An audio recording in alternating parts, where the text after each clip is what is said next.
Oh, come on! Well, this is embarrassing. Fresh off my video declaring the end of Boeing as we know it, comes word that Boeing may be really reacquiring Spirit AeroSystems, who not only makes Boeing fuselages among other parts for Boeing, but Airbus as well.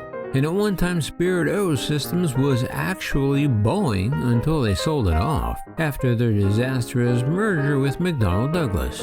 But I have to say that this would indeed be a fantastic move for Boeing to make. But then what happens to Airbus? Will Boeing have a stranglehold on Airbus's production of aircraft? Well, holy crap, this is quite a turn of events. However, honestly, I'm not too concerned because I'm sure Boeing will find a way once again to really screw this up. This is Maximus Aviation. Well, Boeing has officially confirmed that it is in preliminary discussions about making Spirit AeroSystems a part of Boeing again.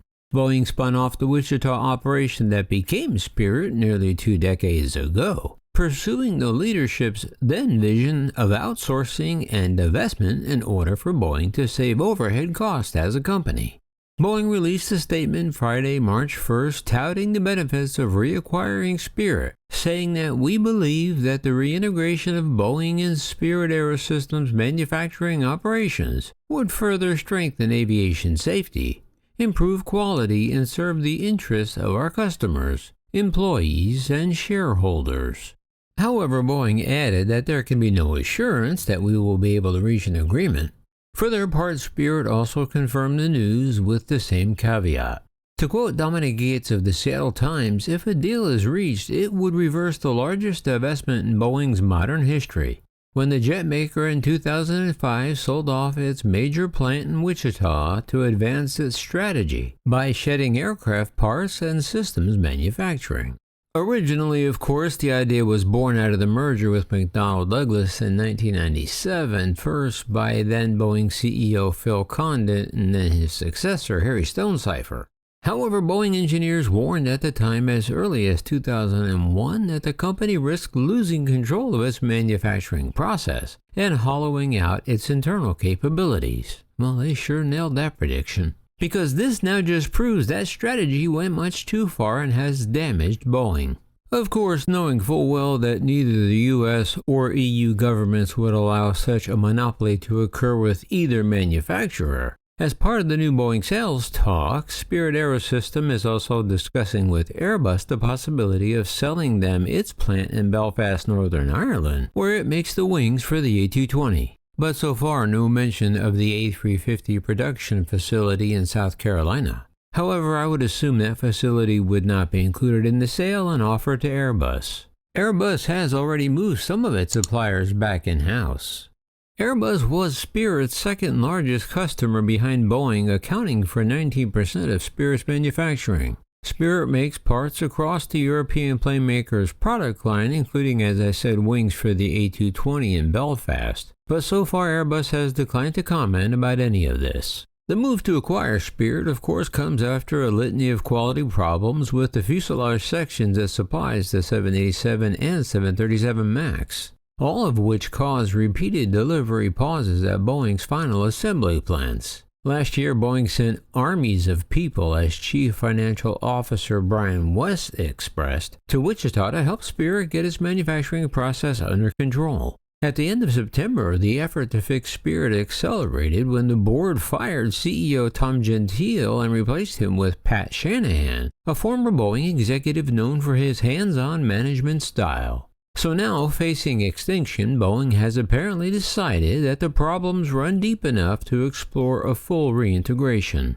Still, Boeing can't afford to let Spirit fail. Spirit's Wichita facility makes the forward fuselage of every Boeing commercial airplane and the entire fuselage for the MAX. It also makes wing components, engine nacelles, and pylons for Boeing jets. But a deal to reacquire Spirit would be, well, frankly, a complex mess to finalize.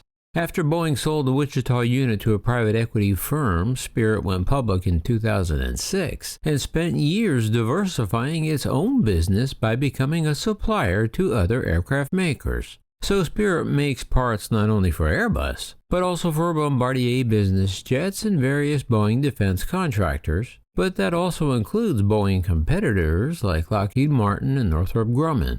Like I said in my last video, Boeing loves their defense division.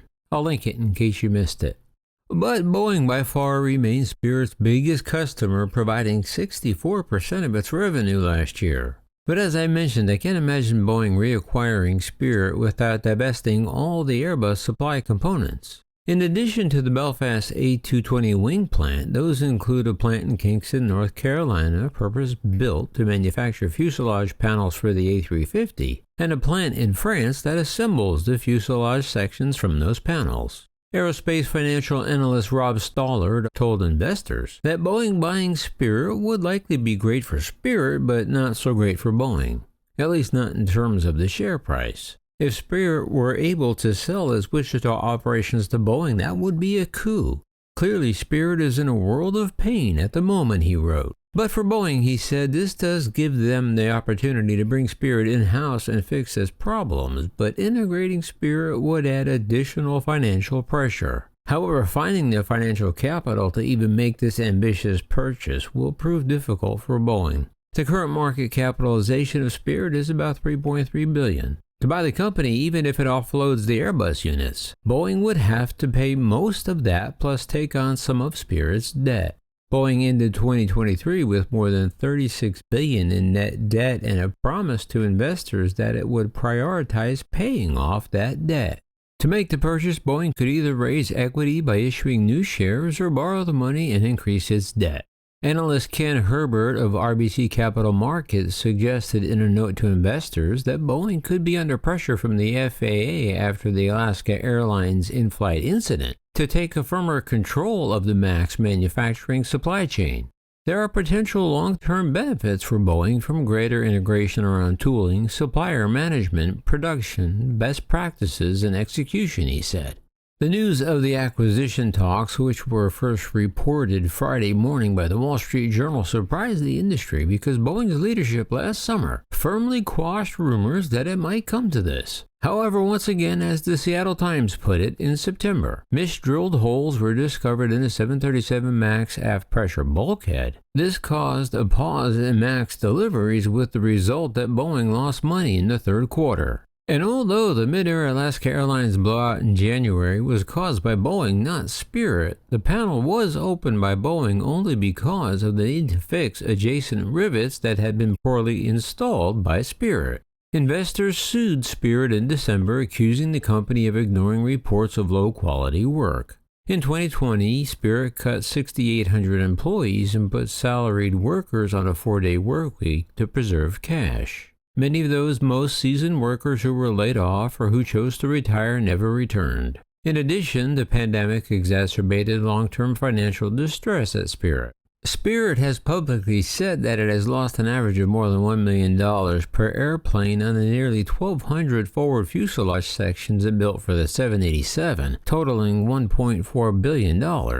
In October, Boeing and Spirit reached a sweeping repricing deal through which Boeing pumped in more than $500 million to support its financially crippled supplier. But Spirit is also losing money on every Airbus A350 it delivers. It has been trying to renegotiate a similar deal with Airbus, but hasn't yet agreed to terms. Still, if Boeing does buy Spirit, that means now the responsibility for fixing its manufacturing quality issues will be more firmly in its own hands, and that comes along with financial risk as well.